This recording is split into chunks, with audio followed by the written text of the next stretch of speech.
కవీనాముపమశ్రవస్తమం జ్యేష్ఠరాజం బ్రహ్మణాం వన్మోతిభిస్వీదసాదనం శ్రీమహాగణాధిపతయే నమః. సదాశివసమారంభాం శంకరాచార్యమధ్యమాం అస్మదాచార్యపర్యంతాం వందే గురుపరంపరాం. నారాయణం నమస్కృత్య నరం చైవ నరోత్తమం దేవీ సరస్వతి వ్యాసం తతో జయముదీరయేత్. కర్మణ్యేవాధికారస్తే మా ఫలేషు కదాచన ఫలహేతుర్భూః మాతే సంగోస్త్వకర్మణి. ఇక ఇది కర్మయోగోపనిషత్. ఇక్కడి నుంచి కొన్ని శ్లోకాలు కర్మయోగోపనిషత్ అని అనొచ్చు. ఇది దీని తరువాత శ్లోకము. ఈ సూత్రాన్ని కర్మయోగ చతుస్సూత్రి అని అంటారు.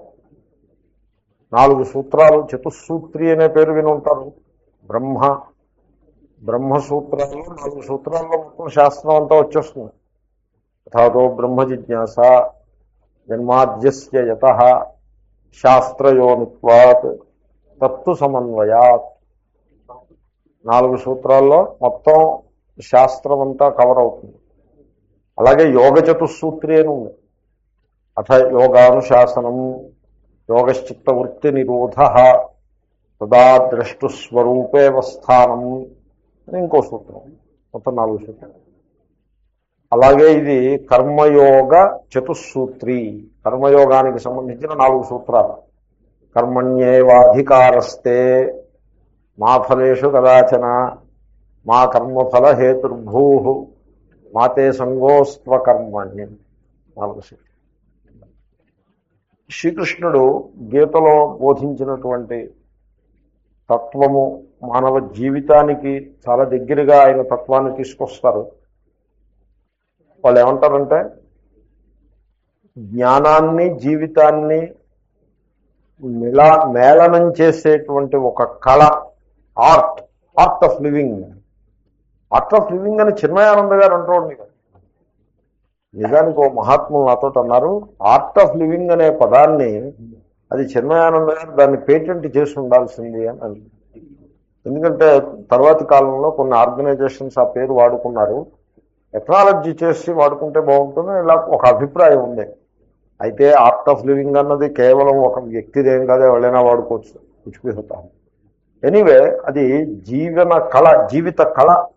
ఆ కళలో, కళ అంటే ఆర్ట్. ఆర్ట్ ఏమిటంటే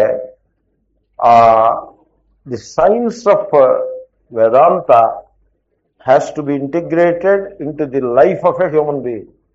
ఆ ఇంటిగ్రేషన్ అనేది ఎప్పుడూ కూడా ఇట్ బికమ్స్ అన్ ఆర్ట్. కనుక ఆ జ్ఞానము, ఆత్మజ్ఞానం అనేది ఏదైతే కలదో దానిని జీవితంలోకి మేళవింపు చేసేటువంటి ఆ నైపుణ్యానికి కర్మయోగము, ఆ కళకి కర్మయోగము అని పేరు. ఆ కర్మయోగాన్నంతని కూడా ఈ శ్లోకంలో శ్రీకృష్ణుడు చాలా ముద్దుగా, చాలా సింపుల్గా బోధిస్తాడు.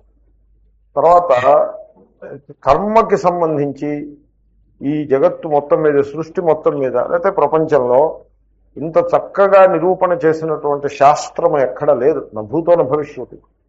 అంచేతనే ఈ శాస్త్రాన్ని మీరు ఎక్కడ బోధించినా, ఎవళ్ళు చదివినా కూడా అందరూ కూడా అత్యాశ్చర్యమగ్నులైపోతూ ఉంటారు.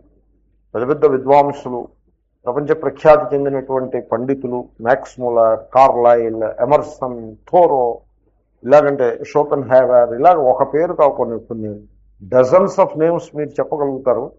వీళ్ళందరూ కూడా ఈ కర్మయోగాన్ని, గీత అంటే కర్మయోగమే, కర్మయోగంతో ప్రారంభమవుతుంది. సాంఖ్యం అన్నది ముందు ఉన్నది సాంఖ్యమైనా అసలు గీత అనేప్పటికీ అందరి దృష్టి కర్మయోగం మీద ఉంటుంది. ఎందుకంటే ప్రాక్టికల్ లైఫ్ కదా. సో ఎనీవే, వీళ్ళందరూ కూడా గీత చేత ప్రభావితులైనటువంటి మహాత్ములు. నిజానికి ఏ వ్యక్తి అయితే ఈ కర్మయోగ సిద్ధాంతాన్ని తెలుసో తెలియకో తన జీవితంలో ఆచరణలో పెడతాడో వాడే ఒక ఎక్సలెన్స్కి చేరతాడు.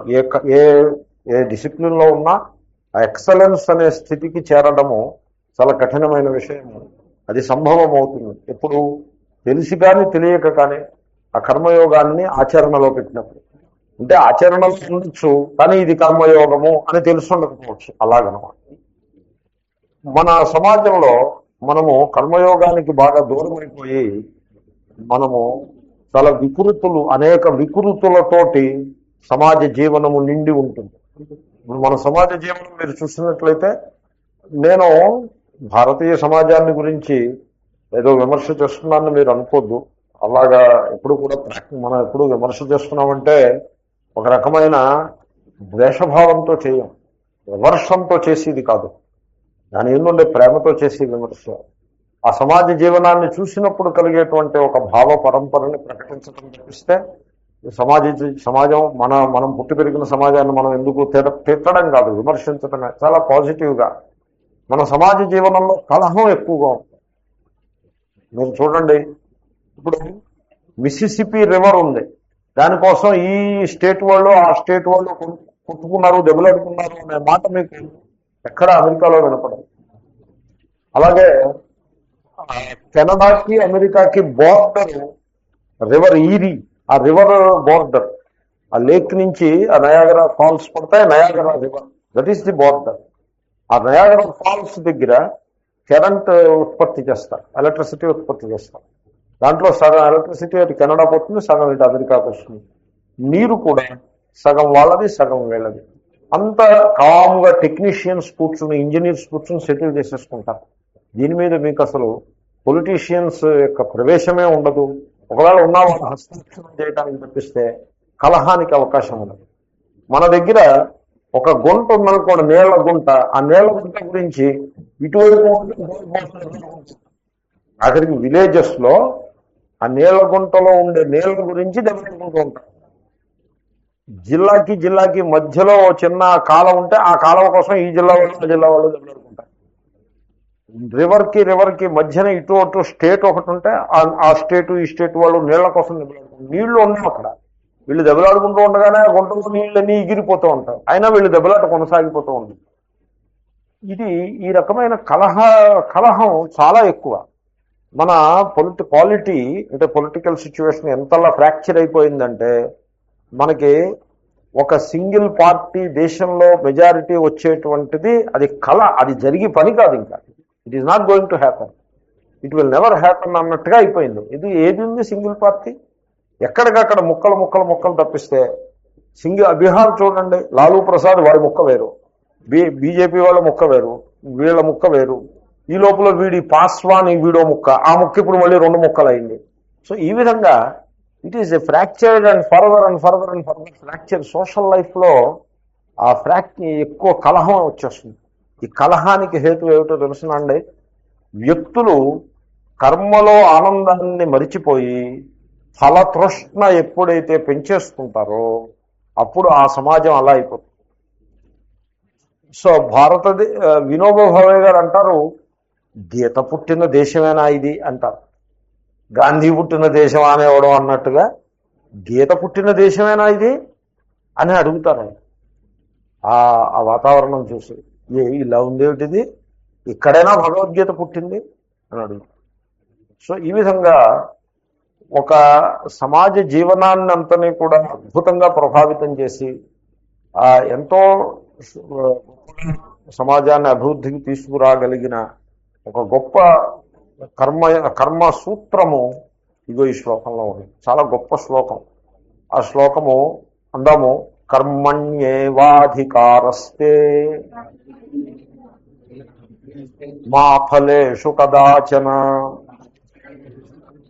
మా కర్మ ఫల హేతుర్భూః మాతే సంగోస్త్వ కర్మణి.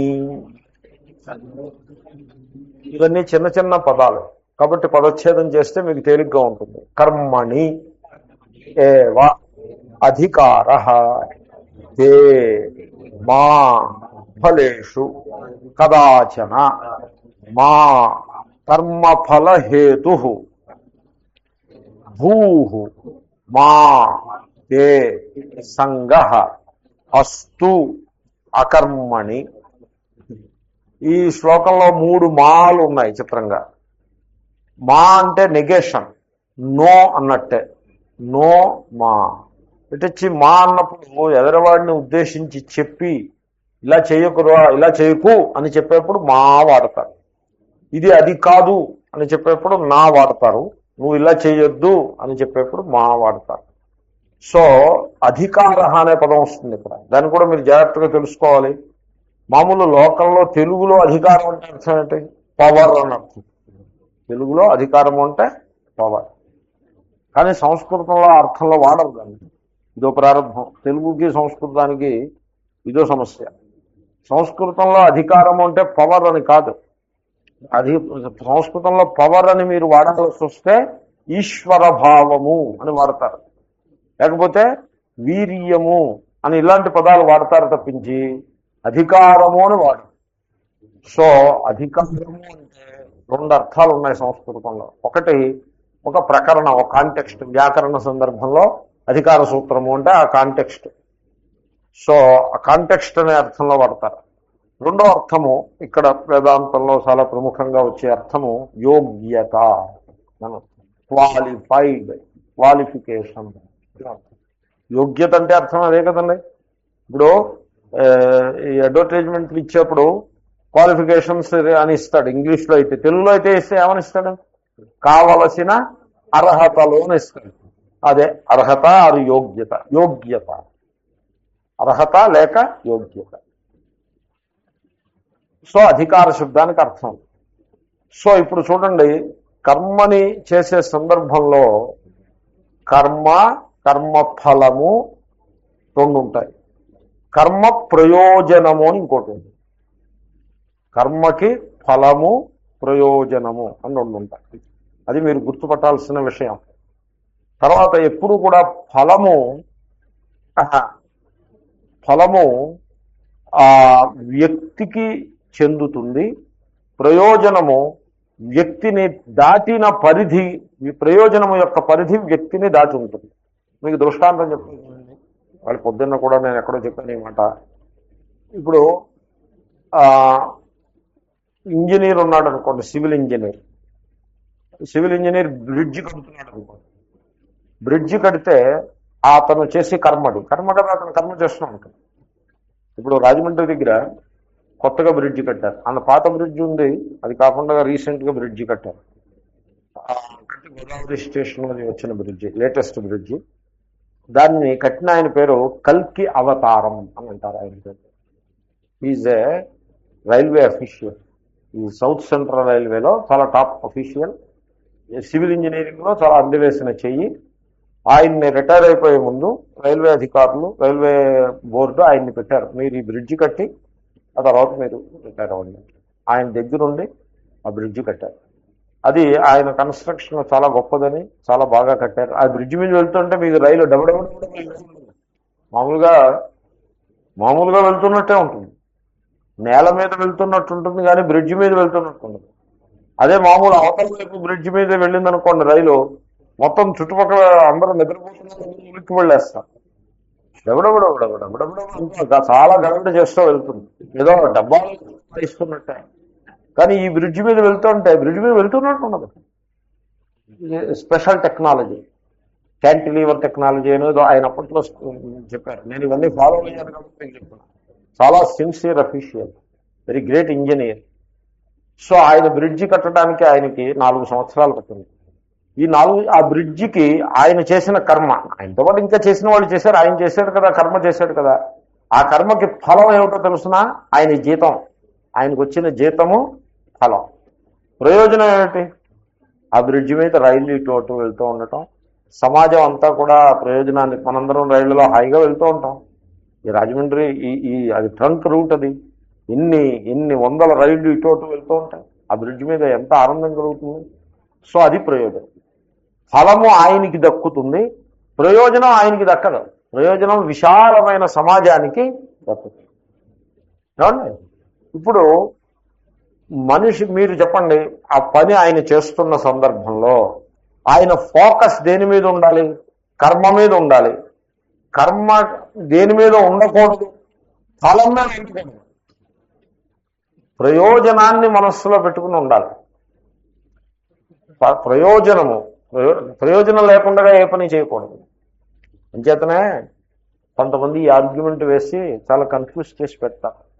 ఏమిటంటే ఆర్గ్యుమెంటు, శ్రీకృష్ణుడు కర్మఫలం వద్దన్నాడు, ఫలం లేకుండా కర్మ ఉంటుంది అని అంటారు. నన్ను ఎవరో అడిగారు అలాగా, కర్మఫలాన్ని విడిచిపెట్టేయమన్నాడు కదా, మా కర్మఫల హేతుర్భూ, కర్మఫల హేతువు నువ్వు కావద్దు అని అన్నాడు కదా, కర్మఫలం విడిచిపెట్టేసి మహాభాగ్యానికి ఇంకా కర్మ ఎందుకండి చేయటం, కర్మే వదిలిపెట్టేస్తే పోలేదా అని అడిగారు ప్రశ్న. అంటే నువ్వు నీలాంటి బుద్ధిమంతులు ఉంటారని శ్రీకృష్ణుడికి తెలిసే మాతే సంగోస్త్వకర్మనే అని పక్కనే చెప్పాడు. నువ్వు కర్మను విడిచిపెట్టాయి కదా, నీలాంటి బుద్ధిమంతులు ఉంటాడని తెలుసు.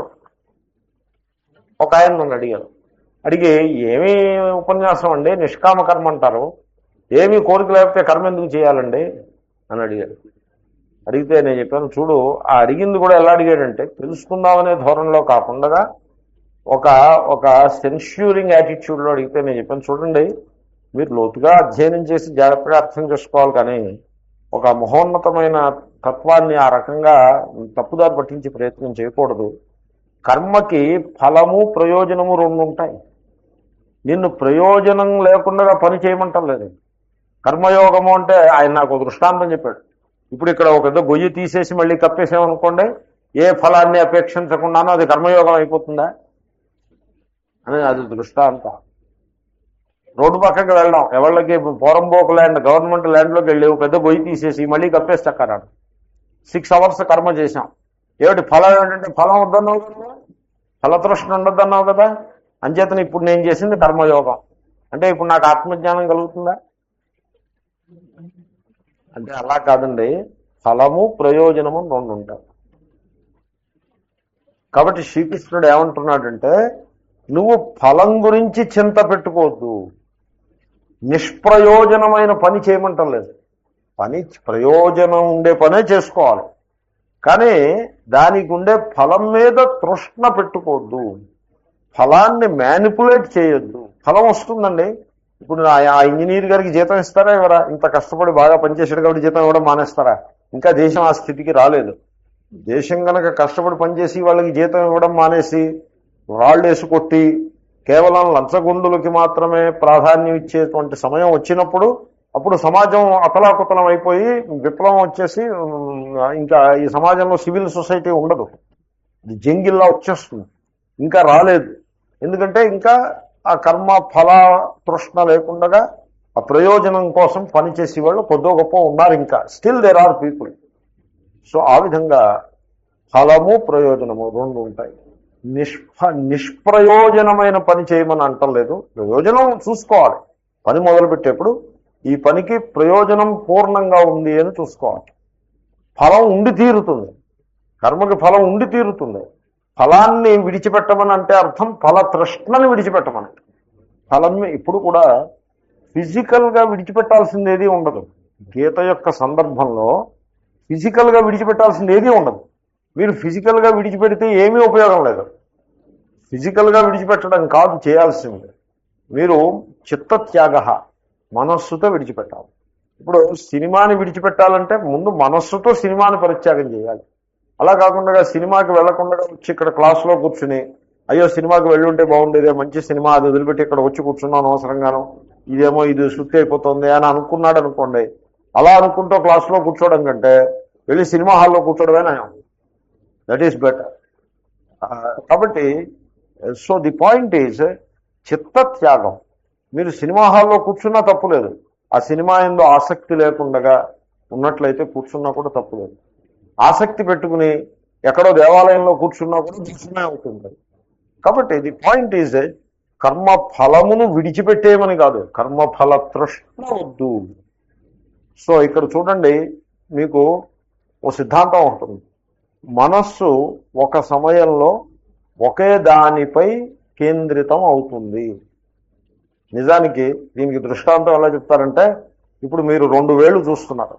మీరు 2 వేళ్ళు చూస్తున్నారంటే ఏకకాలంలో 2 వేళ్ళు చూస్తున్నారా, లేకపోతే ఒకదాని తర్వాత ఒకటి చూస్తున్నారా అంటే మీకు అనిపిస్తుంది ఒకే సమయంలో 2 వేళ్ళు చూస్తున్నాము అనిపిస్తుంది. కానీ సత్యం ఏమిటంటే మీరు ఏకకాలంలో 2 వేళ్ళు చూడరు. ముందు ఈ వేలు యొక్క జ్ఞానం కలుగుతుంది, ఆ తర్వాత ఈ వేలు యొక్క జ్ఞానం కలుగుతుంది. యుగపత్ ఒకే సమయంలో రెండు జ్ఞానాలు కలగవు అని ఒక సిద్ధాంతం.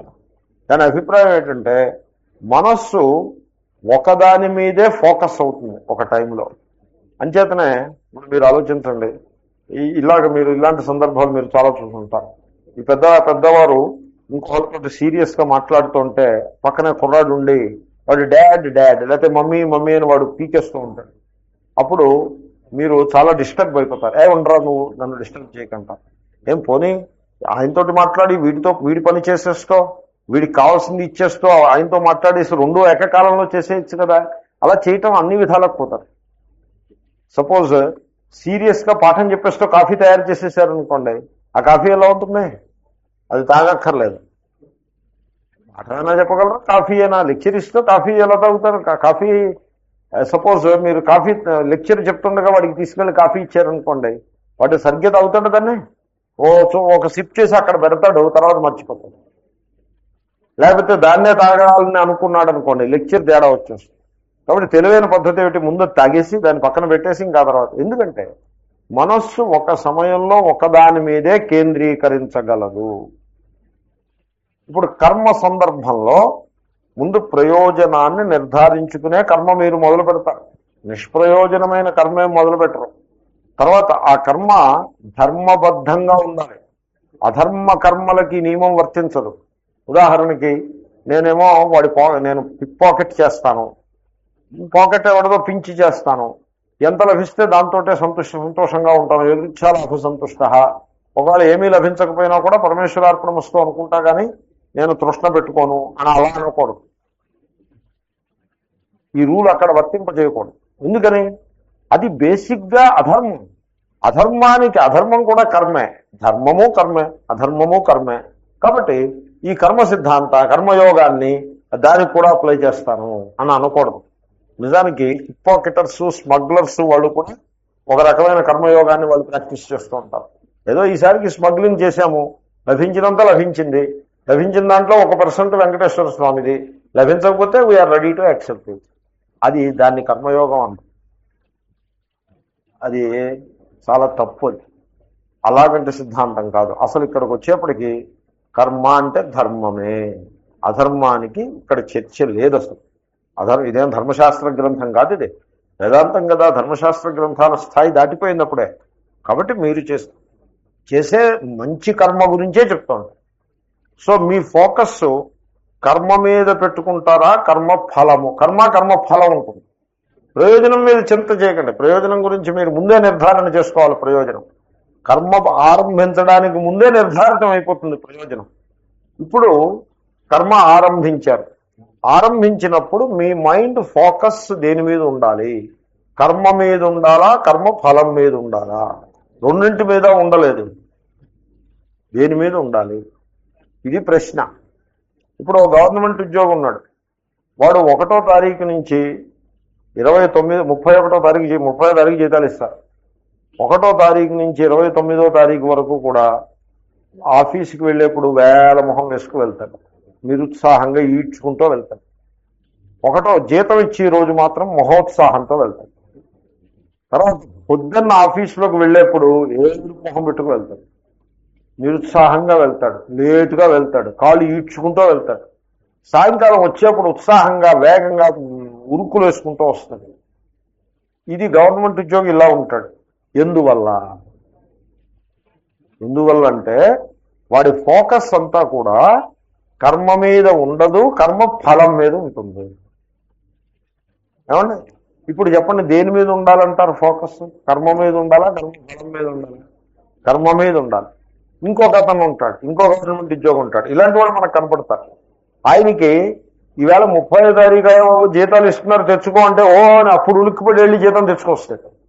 అందరితో పాటుగా వెళ్ళడం, లేటుగా వెళ్ళి జీతం తెచ్చుకొస్తాడు. ఏమంటే నా జీతం మీరు ఒక్కరిదే మిగిలిందండి, అందరూ పట్టుకెళ్ళారు, మీరు ఒక్కరే పట్టుకెళ్ళడం తర్వాత అని ఆయన చేతిలో ఆయన కవర్ పెడితే ఆ జేబులో పెట్టుకొస్తాడు.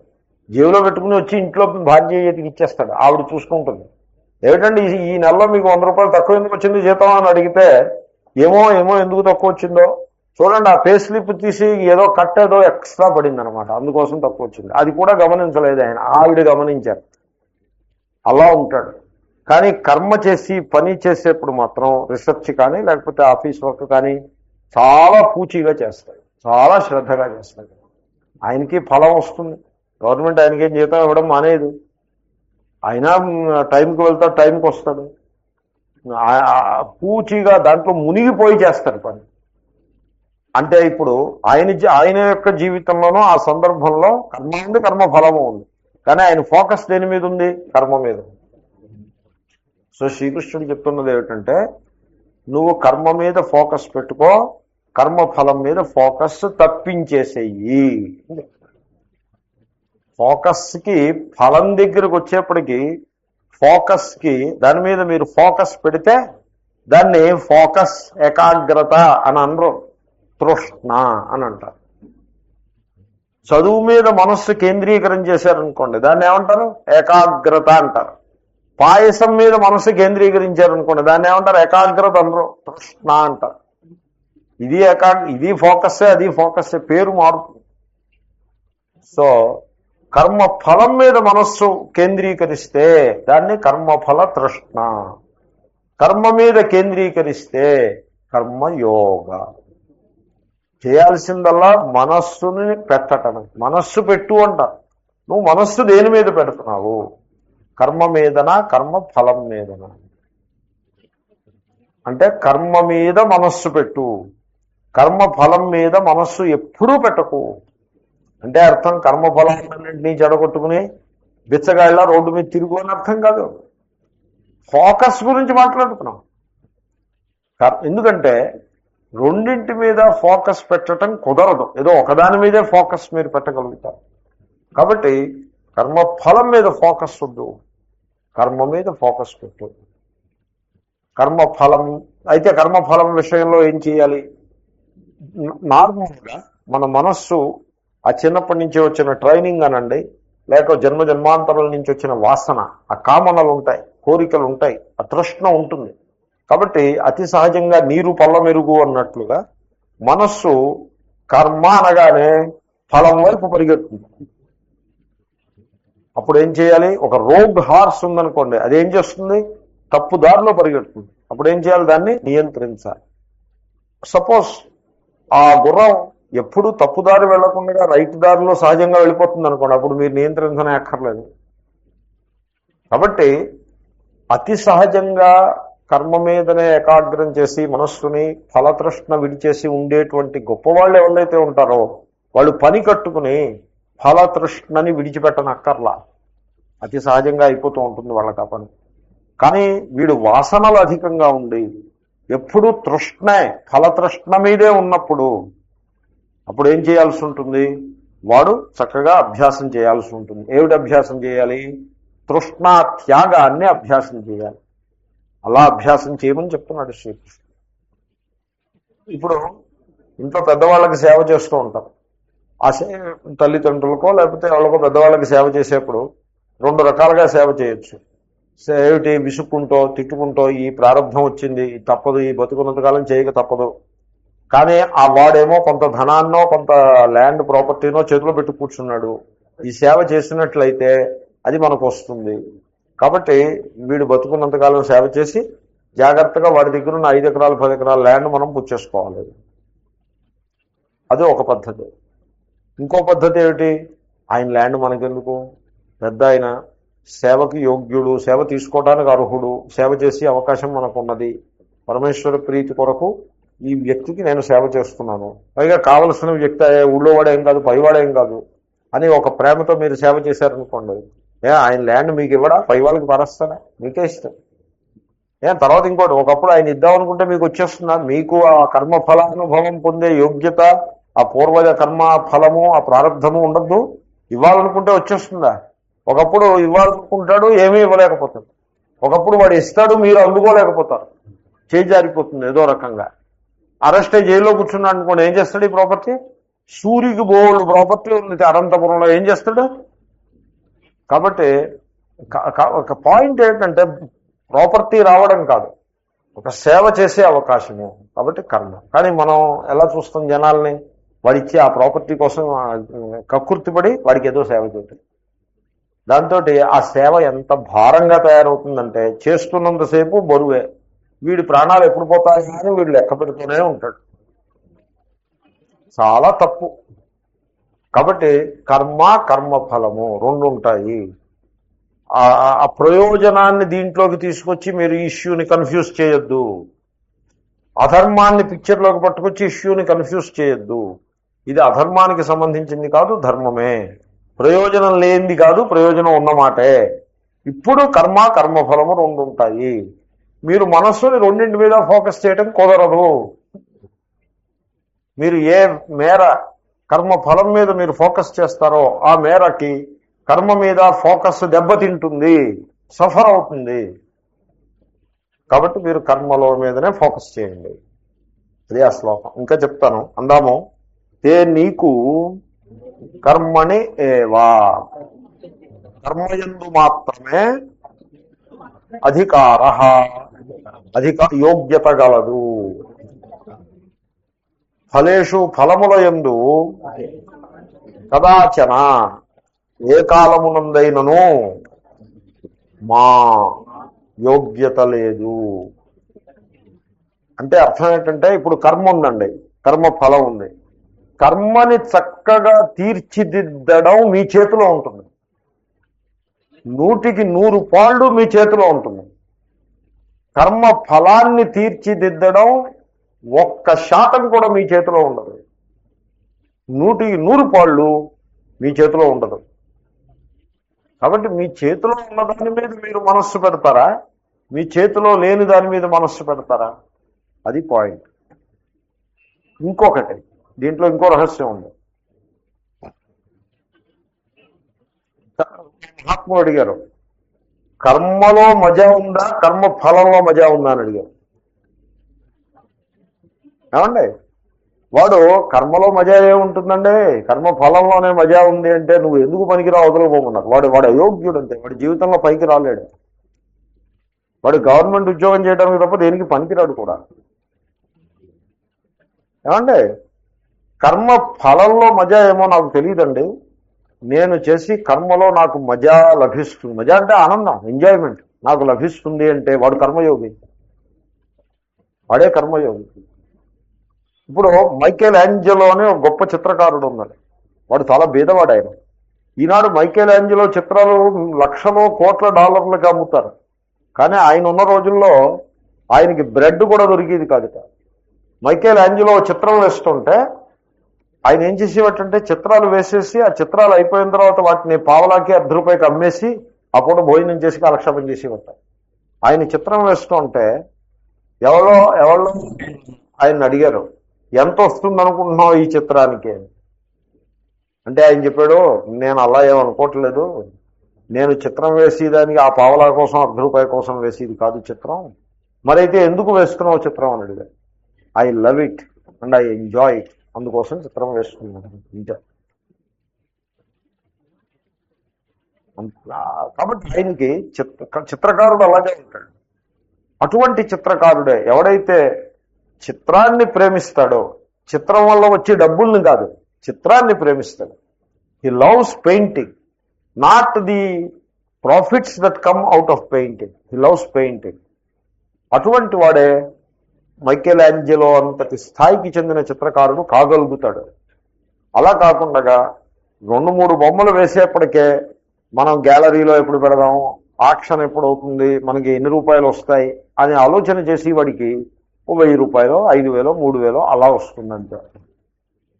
మీటూ అని నేను కూడా ఉన్నాను అన్నట్టుగా 1000 మంది చిత్రకారుల్లో వీడొకడు కూడా ఉంటాడు. సంతలో ఎర్రతలపాగా అనే సామెత కింద చాలా మంది వేలాది ఆర్టిస్టుల్లో 1 more ఆర్టిస్ట్ కింద ఉండిపోతాడు. అంతే, మీడియాకర్గానే ఉండిపోతాడు తప్పిస్తే ఆ ఉన్నతమైన స్థాయికి చేరలేడు.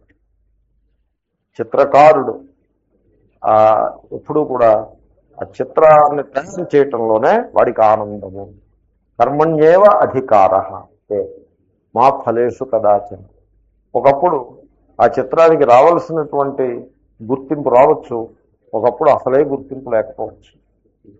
అది వాళ్ళ చేతుల్లో ఉంటుంది, చిత్రకారుడి చేతిలో ఉంటుంది. నా చిత్రాన్ని ప్రపంచం అంతా గుర్తించాలి అని అంటే చిత్రకారుడు ఏం చేయగలుగుతాడు దానికి? It is not in his hands. అతని చేతుల్లో ఏముంది? చిత్రాన్ని తయారు చేయటం మాత్రం అతని చేతుల్లో ఉంది. సపోజ్ చిత్రాన్ని వేస్తుండగా దీనికి ఎన్ని డబ్బులు వస్తాయి అనే ఆలోచన వచ్చిందనుకోండి, ఆ చిత్రం ఎలా తయారవుతుంది? అధ్వానంగా తయారవుతుంది. వినాయకం ప్రకుర్వాణో రచయామాసమానరం లాగా తయారవుతుంది. కాబట్టి కర్మ ఫలము మీద నీవు ఫోకస్సే పెట్టదు. అసలు కర్మ మీదే నువ్వు ఫోకస్ పెట్టు. అంటే ఒకడు అంటాడు, మరి ఫలం మాట ఏమిటండి? అదే మరి అక్కడే పోయింది దెబ్బ, అక్కడే పోయింది. నువ్వు ఆ ప్రశ్న అడిగావంటేనే పోయిందంతే, దాని మహిమంతా అక్కడే పోయింది.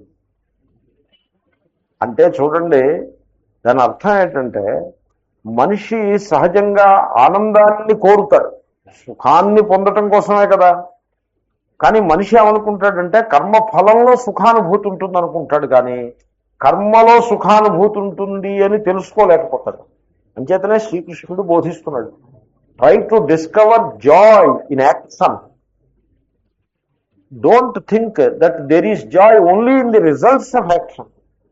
అటువంటి ఒక బుద్ధి తక్కువ ఆలోచన పట్టుకోకు నువ్వు. అది తెలివితేటలు లేని ఆలోచన. ఏది కర్మ ఫలం వస్తేనే జాయ్ ఉంది అని. కర్మ ఫలం వస్తేనే జాయ్ ఉంది అంటే ఈ చిత్రకారుడికి కలిగేటువంటి ఆనందము దాని మాట ఏమిటి? తల్లి పిల్లవాడికి సేవ చేస్తూ ఉంటుంది, ఆవిడికి మహానందం కలుగుతుంది, ఆ సేవలో కలుగుతుంది ఆనందం. దాని మాట ఏమిటి? వీడు పెరిగి పెద్దవాడే డబ్బులు సంపాదించి వీడికి ఏదైనా సేవ చేస్తే అప్పుడు కలుగుతుంది ఆనందం. అప్పటిదాకా కలుగుతుందా? అప్పటిదాకా బర్త్డేని అనిపించే అప్పుడు కలుగుతుంది ఆనందం. నిజానికి వాడిచ్చే డబ్బులతో ఏ ఆనందం కలగనే కలగదు. అప్పటికి ఇష్యూస్ అన్ని క్లౌడ్ అయిపోయి చాలా అధ్వానంగా తయారవుతుంది. తల్లికి కలిగే ఆనందం ఏదో వీడికి చేసి సేవ టైంలోనే కలుగుతుంది. ఎందుకో తెలుసిన, her mind is tuned like that. She is discovering joy in karma. She is not discovering, she is not waiting for gaining joy in the phalam. అంచేతనే ఆమె ఎంజాయ్ చేయగలుగుతుంది. అలాగే వంట వండి పెట్టేప్పుడు ప్రేమగా వండి పెడతారు. ఎందుకని? ఆ వంట చేయటంలో, ఆ వండడంలో, ఆ వడ్డించటంలో వాళ్ళకు ఒక ఆనందం లభిస్తుంది. దీనివల్ల పుణ్యం వస్తుంది, ఆ పుణ్యం వల్ల మనం స్వర్గానికి వెళ్తాం, అప్పుడేదో అవుతుంది, అలా కాదు. కాబట్టి అతి సహజంగా మనలో ఈ లక్షణం ఉంది. దీన్ని మనం బాగా పైకి తీసుకొచ్చి ఈ కర్మఫల తృష్ణని జీవితంలో దూరంగా పెట్టే ప్రయత్నం చేయాలి. ఇంకా ఇంకా చెప్తాను, దీని గురించి ఇలా చెప్తూ ఉంటాను. భాష్యం ఇంకా రెండో భాగం. కర్మఫల హేతు, కర్మఫలమునకు కారణము మా భూ కావద్దు. అంటే కర్మహేతు అవు కానీ కర్మఫల హేతు అవ్వద్దు. కర్మహేతు అవడం అంటే ఏమిటి? కర్మని సుసంపన్నము చేసేందుకు ఎంత కృషి చేయాలో అంత కృషి చేసి కర్మని సుసంపన్నం చేయి. సుసంపన్నం చేయడం అంటే అది నిండుగా తీర్చిదిద్దేట్లా చేయి. దానికి నువ్వు ఎంత, నీ తరఫు నుంచి ఎంత ప్రయత్నం అవసరం అంత చేయి. ఎంత ప్రయత్నం అవసరం? పూర్ణ ప్రయత్నం అవసరం. మీరు చేసి కర్మకి దేవుడు వచ్చి దాన్ని ఏమీ సుసంపన్నం చేయడు, మీరే చేసుకోవాల్సి.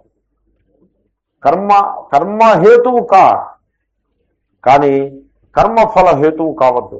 అంటే కర్మఫలాన్ని మ్యానిపులేట్ చేసే ప్రయత్నం చెయ్యవద్దు. కర్మఫలాన్ని మ్యానిపులేట్ చేసే ప్రయత్నం చేయవద్దు. ఓ సైంటిస్ట్ మెరుగుతున్నాడు, అందరికీ ప్రమోషన్లు వస్తున్నాయి. ఆ సైంటిస్ట్ని అన్నారు, మీరు కూడా ప్రమోషన్ రావాలి, ఇంకా ఎందుకు రాలేదో మీకు, మీరు వెళ్ళి అడగండి, అడిగితే ఇస్తారు. అంటే ఆయన అన్నాడు, నేను ప్రమోషన్ ఎప్పుడు అడగనండి. ప్రమోషన్ వెళ్ళి అడగడం అది below my dignity, I won't do that. వాళ్ళు ఇవ్వాలి, వర్క్ చేస్తున్నప్పుడు రికగ్నైజ్ చేసి వాళ్ళు ఇవ్వాలి. అంతేగాని వెళ్ళి అడగడం it is below dignity, so I won't ask. Okay, అయితే ఓ పని చేయండి, మీకు ఇంకా ప్రమోషన్ ఇవ్వలేదని, మిగతా వాళ్ళకి వచ్చేసి మీకు రాలేదని ఒక అసంతృప్తిని మీరు ప్రకటించాలి. అప్పుడు వాళ్ళు రికగ్నైజ్ చేసి మీకు గుర్తిస్తే కానీ, అడగందే కానీ అమ్మ పెట్టదన్న సామెత ఒకటి ఉందిగా, వాళ్ళకి తెలియాలి మీరు అసంతృప్తిగా ఉన్నారని. తెలిస్తే వాళ్ళు మీకు ఇస్తారు. ఓకే, ఎలాగ అసంతృప్తిని ప్రకటించాలంటే మీరు చేస్తున్న వర్క్ మానేయండి, అయితే వర్క్ని తక్కువ చేయటమో, పొరపాటు అవగాహనగా చేయటమో మానేయటమో, వన్ ఆఫ్ దీస్ థింగ్స్. అంటే ఆయన అన్నాడు, never, I will never do that. Work is my life. కాబట్టి వర్క్ మానేసి తద్వారా వాళ్ళ మనస్సు వాళ్ళ దృష్టికి తీసుకొచ్చి తద్వారా ప్రమోషన్ తెచ్చుకోవడం అనేది I will never do that అని చెప్పాడు. He is a happy person I tell you. Promotion వస్తే మనిషి హ్యాపీ అవ్వడం. కర్మలో జాయ్ని డిస్కవర్ చేసిన వాడే హ్యాపీ పర్సన్. ఎందుకంటే ఈ జీవితంలో కర్మ లేనిదే జీవితం లేనే లేదు. ఆ మాట రాబోతుంది. పొద్దున్న లేస్తే రాత్రి పడుకునేదాకా కర్మ లేకుండా ఏం చేస్తారు? కొంతమంది నా దగ్గరికి వచ్చి అంటారు, మేము ఇంకా ముందే ఎర్లీ రిటైర్మెంట్ తీసుకుని వేదాంతం చదువుతూ ఉంటాం. నేను చెప్పాను, వేదాంతం అంటే బుక్ కదా అది. Vedanta is not a book. Reading a certain pages or certain sections or certain chapters is not Vedanta. Then what is Vedanta? Vedanta is living a life of Vedanta. Vedanta is same as living Vedanta. అయితే మిమ్మల్ని ఏం చేయమంటారు? మీరు చక్కగా మీ ఉద్యోగం మీరు చేస్తూ ఉండండి, ఆదివారం రండి, వచ్చి వేదాంతం చదువుకోండి. వేదాంతం అంటే ఊరికే ఇన్ని పేజీలు చదివాము, ఇన్ని గంటలు చదివాం కాదు ముఖ్యం. ఒక గంట చదివినా వారానికి, ఆ చదివింది 1 గంట చదివినా, 3 గంటలు చదివినా, 4 గంటలు చదివినా, ఆ చదివింది ఏదో జీవితంలో అనుభవానికి తెచ్చుకునే ప్రయత్నం చేయాలి. అంటే నీకు ఫీల్డ్ ఉండాలి. ఆ ఫీల్డ్ని, ఆ వర్కింగ్ ఫీల్డ్ని వదిలిపెట్టేసి నా పక్కన వచ్చి కూర్చుని భిక్షానికి తయారైతే గ్రోత్ ప్రాబ్లం కావచ్చు. నీకు ఆ ఫలాకాంక్ష ఉన్నట్లయితే యూ విల్ సఫర్. ఇదిగో నేను సన్యాసం పుచ్చుకున్నాను, మీరు అందరూ నాకు పార్పు చేయండి అని అన్నట్టుగా తయారవుతుంది. It won't work. కాబట్టి stay where you are, but try to enjoy the work you do. తర్వాత ఇంకొకటి ఉంది, నాకు జాబ్ సాటిస్ఫాక్షన్ లేదనే మాట వినపడుతుంది. చాలా మంది అంటూ ఉంటారు. ఎందుకు లేదు? అది వాళ్ళు వర్కౌట్ చేసుకోవాలి. ఎందుకు లేదు జాబ్ సాటిస్ఫాక్షన్? నీకు ఎందుకు లేదు చూసుకోవాలి. అంటే నా స్కిల్ వేరు, నేను చేస్తున్న ఉద్యోగం వేరు, నేను ఇంజనీర్ని, ఇక్కడ క్లర్క్గా పనిచేస్తున్నాను అన్నట్లయితే okay, drop it, get hold of another job. కానీ కాదండి, అనదర్ జాబ్కి వెళ్ళాలంటే జీతం తక్కువ ఇస్తున్నారు అంటే మరి అటువంటిప్పుడు డోంట్ టాక్ లైక్ దట్. డబ్బుతో ముడెత్తుతాడు. ముడిపెట్టేటంటే అయిపోయింది, చెడిపోయింది కేసు అంతే. కాబట్టి జాబ్ సాటిస్ఫాక్షన్ ఎందుకు లేదు అంటే నాకు ప్రమోషన్లో అవి రావట్లేదు అంతే జాబ్ సాటిస్ఫాక్షన్. చాలా తప్పదు. ఆ జాబ్ నీకు సూటబుల్ జాబ్ అయినప్పుడు నువ్వేం చేయాల్సి ఉంటుందంటే ఆ కర్మలో ఆనందాన్ని ఆవిష్కారం చేసుకోవాలి. కర్మలో ఆనందము ఉంది, దాన్ని ఆవిష్కారం చేసుకోవాలి. ఇప్పుడు నేను ఇంకో దృష్టాంతం చెప్తాను చూడండి, చిన్న దృష్టాంతం. పుస్తకాన్ని తయారు చేయటంలో ఆనందం ఉందా? లేకపోతే ఆ పుస్తకం అమ్మితే 4 కాపీలు అమ్మితే 450 ఇస్తే 200లో ఆనందం ఉందా? దేంట్లో ఉందండి ఆనందం? తయారు చేయటంలోనే ఆనందం ఉంది. అంతేగాని ఈ తయారైన పుస్తకం నుంచి 200 వస్తాయని ఎవడైతే అంటాడో వాడికి ఆ 200 మిగులుతాయి. దీంట్లో ఆనందం ఎలాగో మిగులుతుంది. వాడి కలం నుంచి వచ్చే పుస్తకాల్లో సారం కూడా ఏమి ఉండదు. పిప్పి పుస్తకాల్లో పిప్పి ఏమీ ఉండదు, నిస్సారంగా ఉంటాయి. 100లాది పుస్తకాలు అలా నిస్సారం, ఎందుకు పనికిరావు, వాటిలో ఏమీ ఉండదు. కాబట్టి సో ది పాయింట్ ఈజ్ కర్మలో ఆనందాన్ని ఉంది, కర్మలో ఆనందం ఉన్నది. మనిషి కోరిది ఆనందాన్ని, కర్మని కోరటం లేదు, కర్మ ఫలాన్ని కోరట్లేదు, కోరిది ఆనందం. అల్టిమేట్ గా కోరిది ఆనందం. ఆ ఆనందం కర్మఫలంలో ఉందని భ్రమపడి కర్మఫలం వెంట పడుతున్నాం. వాస్తవంలో కర్మఫలంలో ఉంటుందో పిసరంత ఆనందం, చాలా అల్పంగా ఇంద్రియాలకి సంబంధించి ఇంద్రియ భోగం ఓ పిసరంత ఉంటుంది. వాస్తవమైన సాత్వికానందము, హృదయానందము, ఆత్మానందము కర్మలో ఉంది. అది నువ్వు డిస్కవర్ చేయి. You lose your self in karma. కర్మని కనుక కర్మని మీకు ఈ రకంగా ఈ సటిల్ ఆస్పెక్ట్స్ ఇవి డిస్కస్ చేస్తుంటే సో మెనీ థింగ్స్ కమ్. కర్మ ఫలం మీద మీరు ఫోకస్ చేసి మీరు వర్క్ చేస్తున్నారనుకోండి, అప్పుడు మీ ఈగో అది రిజాల్వ్ కాకుండా చాలా స్ట్రాంగ్గా నిలిచి ఉంటుంది. ఎందుకంటే కర్మఫలం అన్నది ఈగోకి సంబంధించిన క్యారెక్టరిస్టిక్. మీరు కర్మఫల తృష్ణని విడిచిపెట్టి కర్మ చేస్తున్నారనుకోండి, అది సమాధి అయిపోతుంది. ఎందుకో తెలుసిన? ఈగో ఉండదు, ఈగో రిజాల్వ్ అయిపోతుంది. ఫలాన్ని కోరేటువంటి అహంకారము అది రిజాల్వ్ అయిపోతుంది. అంచేతనే మీరు చేస్తున్న కర్మలో మీరు పూర్తిగా నిమగ్నం అయిపోయి ప్రేమగా చేస్తున్నారనుకోండి, అక్కడ కర్మే ఉంటుంది తప్పిస్తే కర్త ఉండడం. ఏమండి, తర్వాత మీరు కర్మ చేసేప్పుడు కర్మ ఫలం కోసం కర్మ చేస్తున్నారనుకోండి, కర్మ అలాగే నీళ్లు కారిపోతూ ఉంటుంది, కర్తే దృఢంగా ఉంటాడు. అక్కడ కర్త ఉన్నాడు అంటే అది విక్షేపము, సంసారము. కర్త విలీనమయ్యాడంటే దాని పేరే సమాధి. అదే సమాధి. అంచేతనే మీరు కర్మలో సమాధిని చేరుకోవచ్చు. కర్మలో సమాధి, ఇప్పుడు మీరు ఒక పని చేస్తున్నారనుకోండి, ఒక స్కిల్ఫుల్ జాబ్ చేస్తున్నారనుకోండి, మీరు పూర్తిగా దాంట్లో నిమగ్నం అయిపోయి ఉంటారు. మీకు ఆకలి తెలియదు, దప్పికి తెలియదు, చుట్టుపక్కల ఎవరు ఉన్నారో తెలియదు. You get absorbed in it. ఆ అబ్సార్ప్షన్ అనేది అదే సమాధి అంటే. కాబట్టి కర్మలో సమాధిని మీరు డిస్కవర్ చేయొచ్చు. అది one has to train his mind in that direction. దానికి పద్ధతి ఏమిటంటే, నువ్వు చేయాల్సిన దానికంటే చెయ్యకూడనిది మా కర్మ ఫల హేతుర్భూ